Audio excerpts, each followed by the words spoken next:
ملك الكوبرا السوداء ينفث للتو سما في الهواء لا يقل ثمنه عن 4000 دولار. وهذا العقرب الذي يتم حلبه لاستخراج سمه يحمل في بطنه ثروة تعادل ميزانية شركات عملاقة. كنوز في بطن الموت.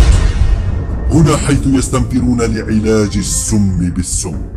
حياة الملايين مرهونة بهذه القطرات التي تنتجها هذه المخلوقات المرعبة. تفتش عنها شركات الدواء والصيدلة ومراكز الأبحاث كمن يبحث عن جوهرة ثمينة. 4 لترات من سم العقرب يزيد ثمنها عن 40 مليون دولار. بضعة جالونات من هذا السم يوازي ثمنها ميزانية دول عدة في إفريقيا.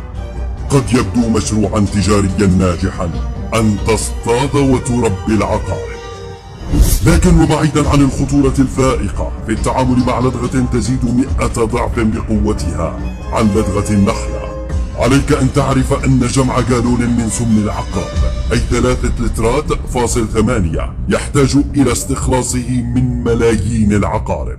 فلو كنت تملك عقربا واحدا تجمع منه السم المعجزة يوميا، فإنك ستستغرق في ملء جالون واحد 10,371 سنة.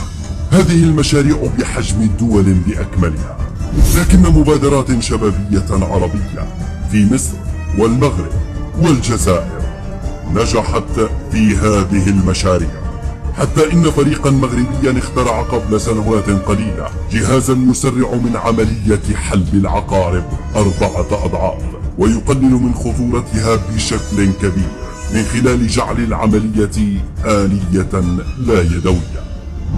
هنا ملك الكوبرا والعديد من الأفاعي والثعابين الضخمة التي تملك نابين وكمية من السم كفيلة بقتل 10 أشخاص بلدغة واحدة. أخطر وظيفة في العالم وخاصة في أمريكا وأستراليا.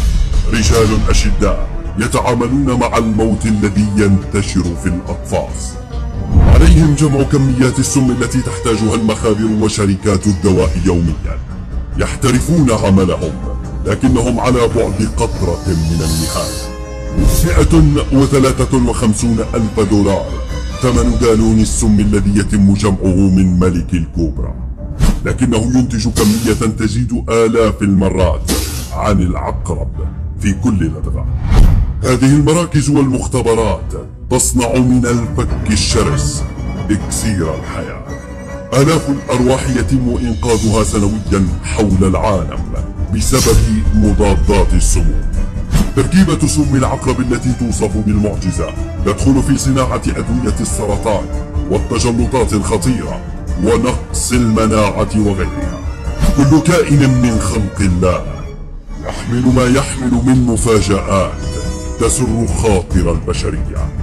وكم يدين حي فوق هذه الأرض للعقل والعلم والجرأة حين صنعوا الحياة من قطرة قبل أن يصنعوا ثروة. هي كنز في كلتا الحالتين.